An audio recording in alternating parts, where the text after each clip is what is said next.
Olá pessoal, tudo bem? Que bom que vocês estão no grupo. Eu agradeço muito a colaboração de vocês, agradeço muito a participação de vocês no nosso grupo.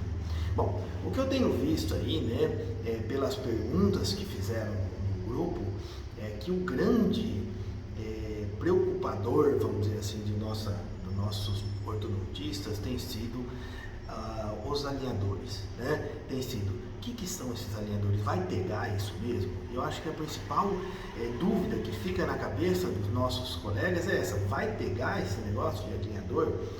E porque eu já, de cara, eu sei que aquele ortodontista tradicional, ele olha para aquilo e fala: isso aí não faz um tratamento do jeito que tem que ser. Bom, então eu vou fazer alguns comentários sobre isso.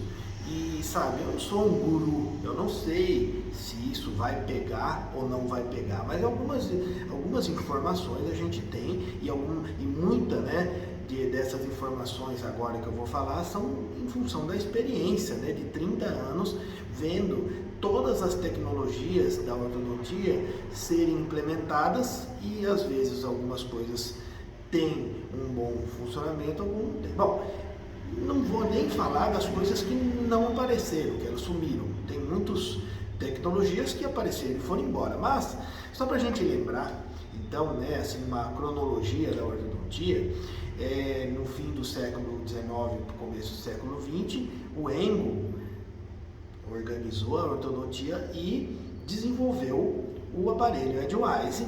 Logo depois do Engel, do aparelho Edgewise, o Tweed questionou se a gente deveria fazer extrações ou não extrações, e isso era feito por alguns diagnósticos que depois foram modificados quando apareceu o cefalostato de Broadbent na década de 1930.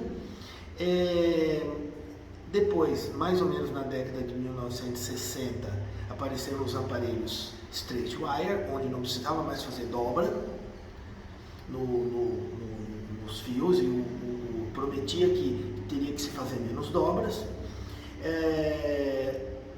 O Bonocore, em 1955, desenvolveu o ataque ácido, e a partir do ataque ácido nós passamos a fazer colagens em ortodontia. Para vocês terem uma ideia, eu me formei em 1991 e nessa época que eu me formei, somente se colava nos de canino a canino. Os molares, os prés e molares eram bandados e a gente fazia muita extração. Então, assim, era segundo pré e molares. Muitos pacientes faziam extração, que hoje é bem menos extrações que a gente faz. Depois da colagem, o grande advento da ortodontia foram os fios de nitinol. Esse aí foi um outro movimento que eu acompanhei dentro da ortodontia. Os fios de nitinol fio de nitinol mais colagem popularizaram a ortodontia e fizeram com que a gente pudesse ter aparelho ortodôntico para uma grande parte da população, coisa que antes era uma situação muito restrita ao pessoal de mais poder aquisitivo. Agora, depois disso, depois do nitinol, apareceram também os brackets autoligados, a ortodontia lingual e os mini implantes, tá? Bracket autoligado, ortodontia lingual, mini implante, todas foram tecnologias que foram aparecendo. E por último, quando essa tecnologia dos alinhadores foi desenvolvida, essa tecnologia iniciou-se em função de se fazer uma contenção ativa. No livro do Profit a gente tem lá, citando nos livros mais antigos, nos atuais já tem isso como alinhador, mas nos livros mais antigos do Profit a gente tem lá citando como você pegar e fazer um setup, que é separar os dentes, colocar em posição e produzir uma placa de acetato, forçando os dentes para a posição que a gente quer. Isso aí foi concebido já há um bom tempo, pelo menos há uns 15 anos. Só que depois, com o advento da ortodontia digital, que é a moldagem e depois o fluxo digital, moldagem, que é a moldagem, e depois o usinamento do modelo. Isso aí encontrou uma tecnologia se encontrou com a outra, né, e pôde se produzir agora um aparelho invisível que não era simplesmente uma contenção, e sim poderia se resolver também, se fazer tratamentos ortodônticos. Bom, então, esse resumo todo que a gente fez em relação a isso, a gente pode já imaginar que ela é uma tecnologia a mais dentro da ortodontia. Ela é ruim? Não. Mas ela resolve tudo? Também não, assim como todas as outras, né? Eu gosto de pensar assim, olha, eu adoro churrasco, mas churrasco é para domingo, na hora do almoço, não serve para tudo. Eu aqui no meu consultório, em tratamento, eu não tenho nenhum tratamento paciente com alinhadores.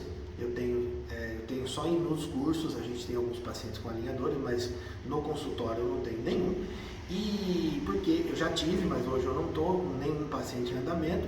Eu às vezes ofereço para meus pacientes, mas ofereço nos casos onde são necessárias pequenas movimentações e não grandes movimentações, porque grandes movimentações a gente sabe, a gente já tem 30 anos de experiência com outras, eu digo a gente e eu, mas a ortodontia já existe há mais de 100 anos e a gente substituí-la pelo plástico, isso ainda está um pouco longe de acontecer. Então, o que eu sugiro, né, para o pessoal não se apavorar muito com isso e olhar para os alinhadores como uma ferramenta a mais que a gente pode ter, né?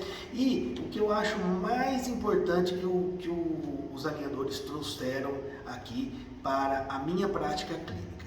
Bom, eu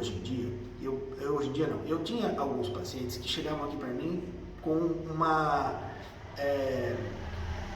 necessidade de se abrir um espaço para fazer um implante, por exemplo, um tratamento curto. Num tratamento desse, se você não inventa um aparelho, você vai cobrar só a manutenção, você não ganha praticamente nada e é injusto com a gente. Então, como os tratamentos de alinhadores foram colocados no mercado e estão sendo, vamos dizer assim, vendidos, eu não gosto de falar dessa palavra vendido, mas enfim, eles estão sendo passados para o paciente como um tratamento completo, e se o paciente paga pelo tratamento e não pela manutenção, isso pode abrir um precedente para a gente também fazer isso, né, do ponto de vista dos nossos outros tratamentos. Então eu passei agora a mudar aqui o meu sistema justamente apoiado em que as pessoas abriu esse precedente cultural de você não pagar só a manutenção. Em relação à moldagem, que perguntaram se a moldagem